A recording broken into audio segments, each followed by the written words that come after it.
Bonjour et bienvenue à la réalité de la parentalité. Je m'appelle Danielle Baker et aujourd'hui, nous avons un sujet très intéressant encore au sujet de la réalité de parents qui se retrouvent dans un changement de culture. Alors que ce soit des gens qui arrivent nouvellement au Canada ou tout simplement ici, qui décident de faire des changements aux traditions qu'ils avaient auparavant. Alors, ça peut avoir des enjeux, on peut voir des défis, et c'est un sujet qu'on va aborder aujourd'hui, très intéressant. Et j'ai mon invitée Jamila ici aujourd'hui. Jamila, merci beaucoup de te joindre à nous aujourd'hui. Est-ce que tu peux te présenter un peu ce que tu fais, qui tu es? Alors, bonjour Daniel, bonjour tous les spectateurs. J'aimerais juste te dire, ça me fait plaisir d'être ici aujourd'hui avec vous. Comme j'ai dit déjà dans la première émission, je travaillais dans des années dans un milieu scolaire. Et comme je suis aussi travailleuse sociale, ça me fait plaisir de parler de ce sujet aussi là que je trouve très intéressant, que j'en fais partie aussi. Ça fait longtemps que je suis ici au Canada, mais je me considère aussi qu'immigrante et j'ai passé par tout le processus qu'un immigrant peut passer ici. Autant que personne, autant que famille, autant que parent d'une famille, et autant que citoyenne aussi canadienne. C'est ça, et puis c'est justement pour ça que ça va être intéressant pour l'émission aujourd'hui, parce que tu l'as vécu personnellement dans ta vie familiale, mais aussi dans les travaux que tu as faits depuis que tu es ici. Donc, on va pouvoir en parler un peu plus. Nous allons passer à une pause, et au retour, on va parler de c'est quoi une culture et tout l'enchaînement de voir est-ce qu'on conserve une culture ou est-ce qu'on en adopte une nouvelle. On se reparle après la pause.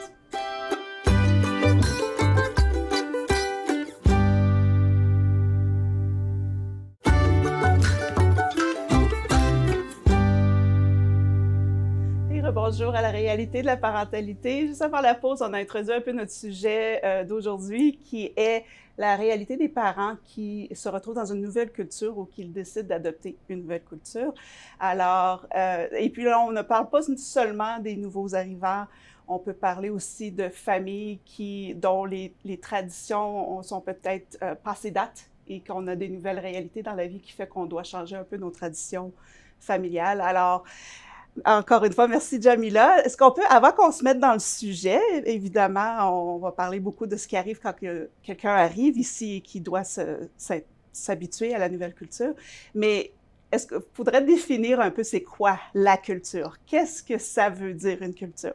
Alors, si on parle de la culture, on parle de ce bagage, de cet héritage ancestral, de ce bagage intergénérationnel qui se transmet d'une génération à une autre, des ancêtres vers les nouvelles générations.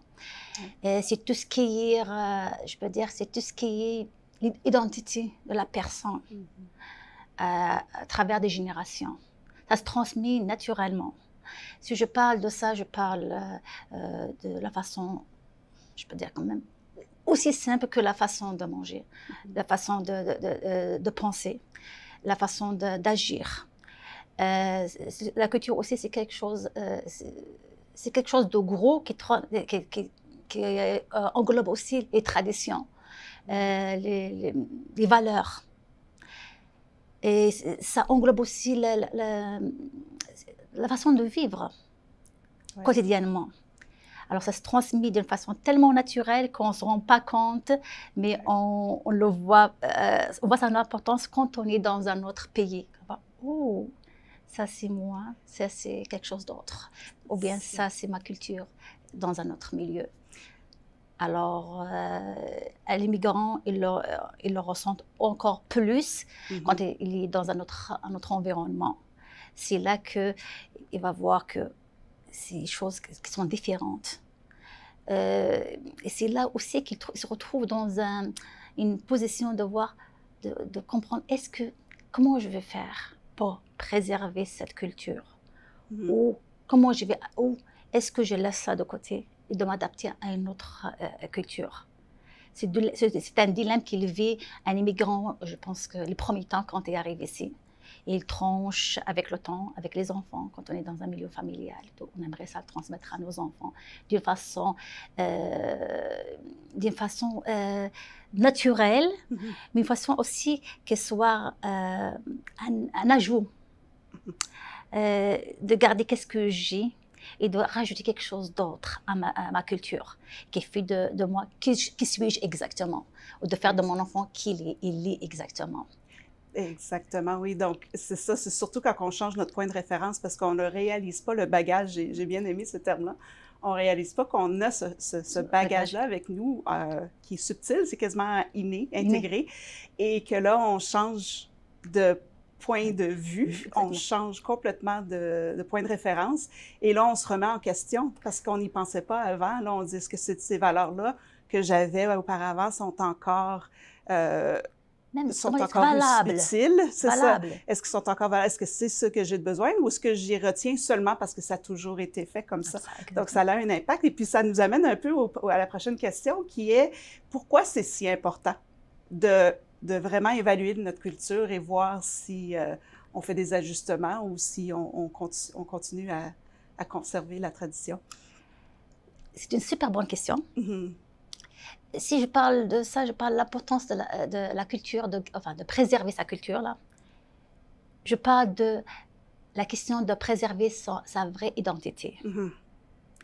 Parce que ça fait partie de toi. Ta culture, ça fait partie de toi. Son importance, ça apparaît aussi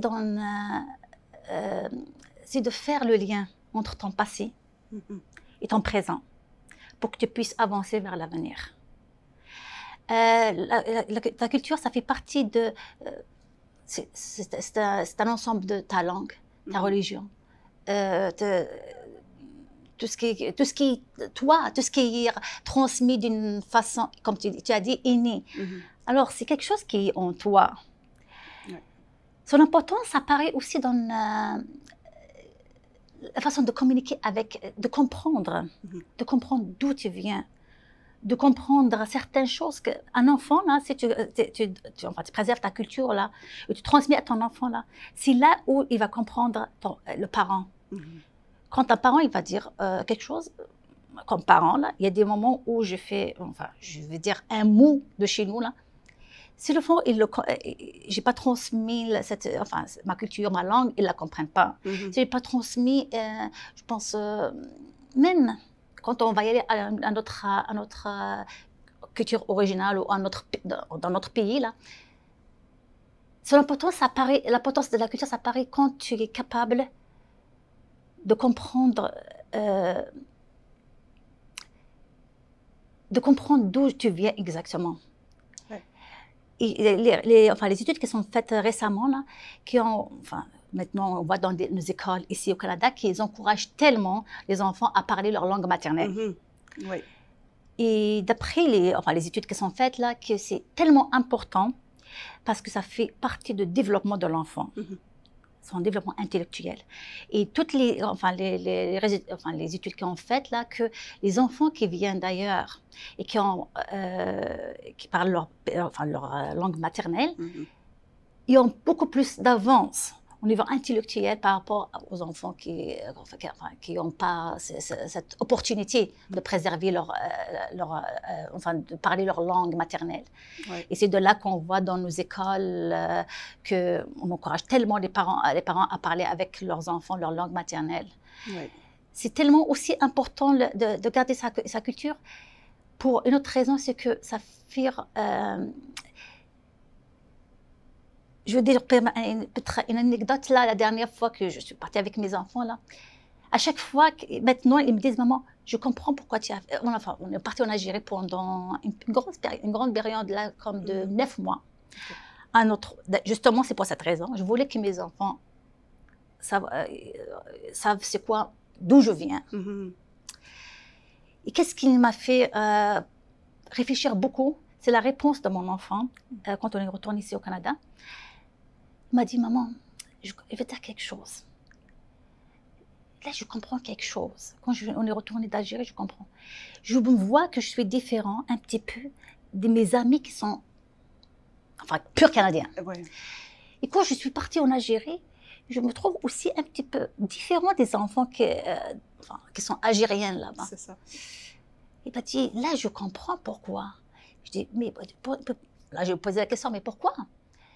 Là, il m'a dit, maman, parce que là, je sais que j'ai quelque chose d'algérien en moi.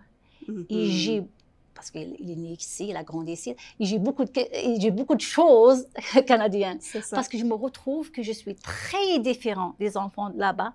Je suis, enfin, juste un petit peu différent des enfants qui sont ici. Là, je dis, écoute, je vais te dire quelque chose. Si tu vas dire un Algérien, si tu vas dire un Canadien, là, j'ai mangé ce matin, je veux dire un mot, là, c'est un plat qu'on mange chez nous, ça s'appelle sponge. Je dis à un Canadien, là, à ton ami, un Canadien, là, j'ai mangé ce matin sponge. Je vais te dire, mais c'est quoi ce sponge? Peut-être qu'elle n'arrive même pas à le prononcer. Mais toi, tu sais c'est quoi? Tu sais comment il est fait. Si tu vas dire à un Algérien là-bas, là, en hiver, là, nous, au Canada, là, on vit à moins 40. C'est ça. Il ne peut même pas réaliser, même pas dans penser là, imaginer là, c'est quoi moins 40. Mais toi, tu l'as vécu, tu sais c'est quoi. Exact. Ça fait juste en toi une richesse. Alors, garder ta culture d'origine, c'est une richesse pour ton enfant, pour tes enfants, pour les générations à venir. Parce que la culture, si elle n'est pas entretenue, elle disparaîtra avec le temps. C'est un très bon point, justement, de conserver cette richesse-là. Et c'est justement de ça qu'on va parler après la pause. Nous allons prendre une petite pause et on va parler de ça au retour. On se reparle bientôt.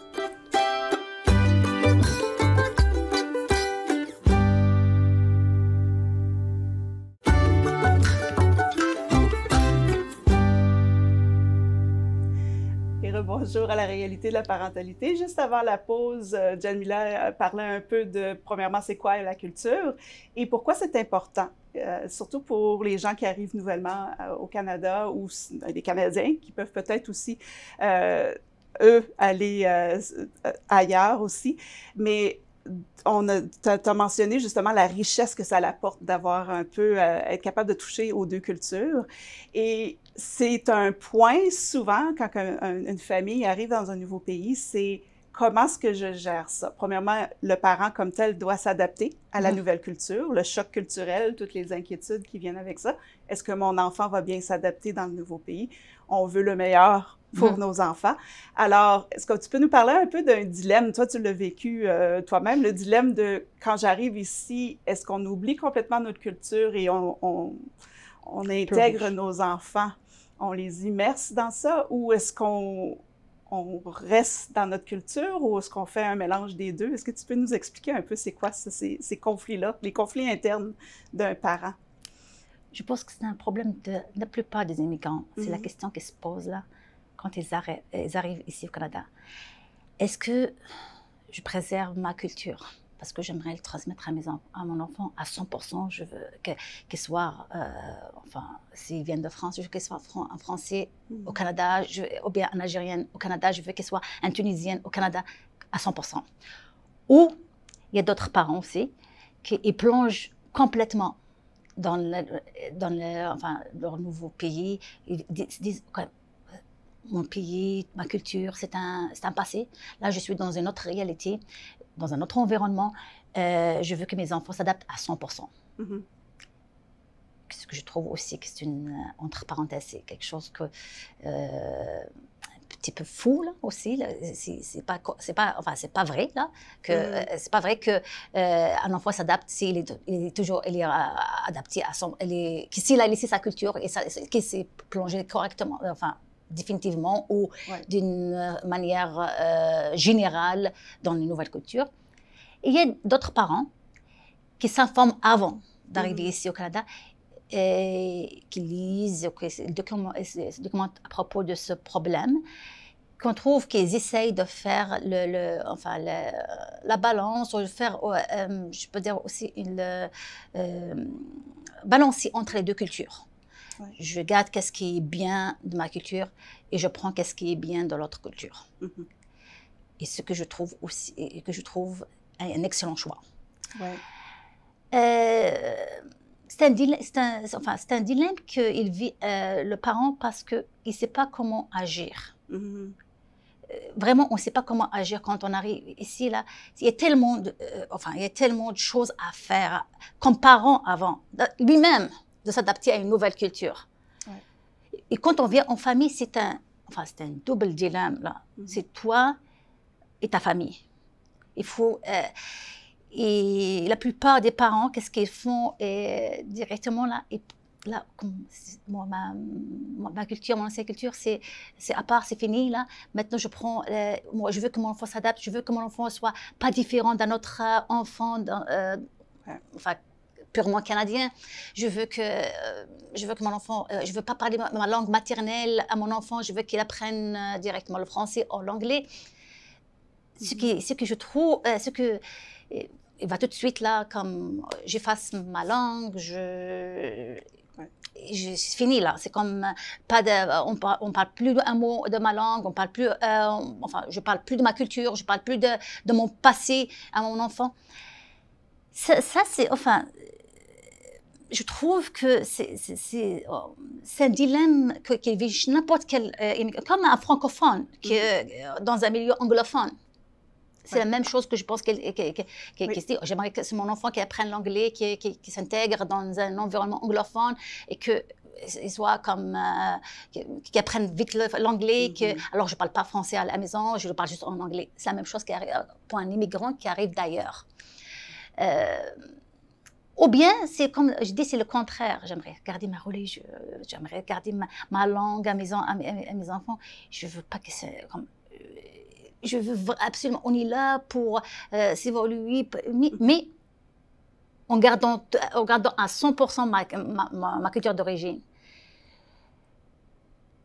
Et je trouve ça aussi, c'est comme si tu es dans un autre environnement, avec une réalité qui vraiment qui ne marche pas du tout avec l'environnement. Exactement, oui. C'est comme si tu t'enfermes dans un autre environnement. Tu t'enfermes dans un autre environnement.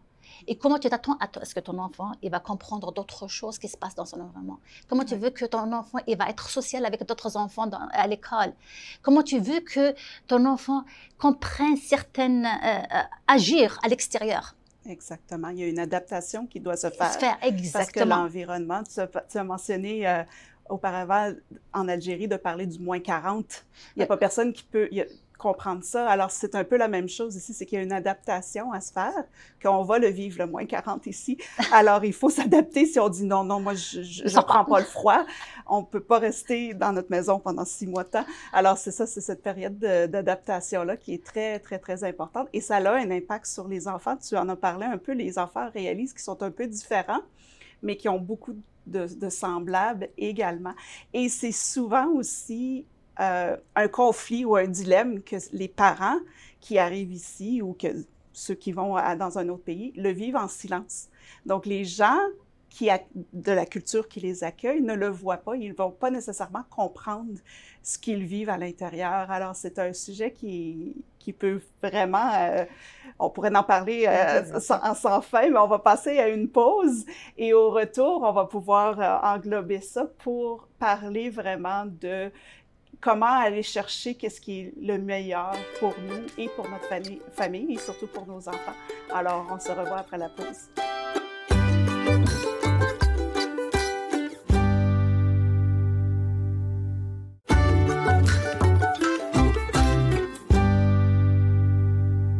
Bonjour à la réalité de la parentalité. Juste avant la pause, on a parlé un peu des dilemmes que les parents peuvent vivre lorsqu'ils se retrouvent dans une nouvelle culture ou lorsqu'ils sont en train de considérer est-ce que je conserve ma culture, est-ce que je m'immerse dans la nouvelle ou est-ce que je trouve un juste milieu.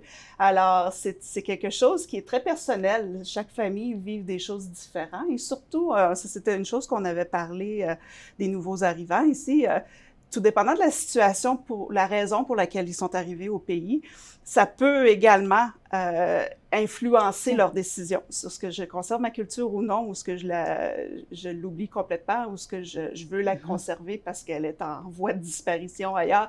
Alors ça, il y a beaucoup Les enjeux. Il y a beaucoup d'enjeux, exactement. Et puis, nous deux, on a travaillé avec des familles, on a travaillé dans où on a vu l'impact que ça peut avoir chez les enfants qui le vivent.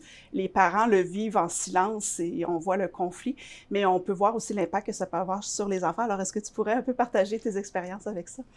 Oui, j'aimerais mentionner quelque chose. Enfin, ma première année que j'étais à l'école, je me souviens très bien qu'un enfant de 4 ans était en crise chaque jour.